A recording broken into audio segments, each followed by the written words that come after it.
আসসালামু আলাইকুম ওরহমতুল্লাহি ওবরাকাতু।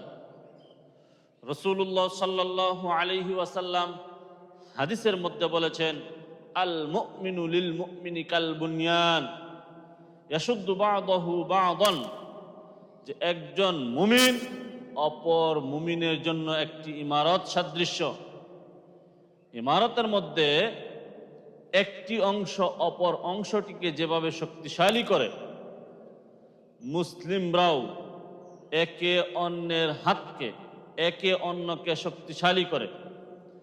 কিন্তু অতি দুঃখের বিষয়, এই হাদিসের আমল সারা বিশ্বের কোনো দেশে এর বাস্তবায়ন আছে বলে আমার কাছে মনে হয় না। মুসলিমরা মুসলিমদের শক্তিশালী করবে তো দূরের কথা, মুসলিমরা একে অপরের শত্রুতে পরিণত হয়ে গিয়েছে, দলে দলে বিভক্ত হয়ে গিয়েছে। যেই কারণে মুসলিমরা আজকে সারা বিশ্বেই মার খাচ্ছে। এক দেশ মার খাচ্ছে, অপর দেশ সর্বোচ্চ মিছিল মিটিং পর্যন্তই সীমাবদ্ধ।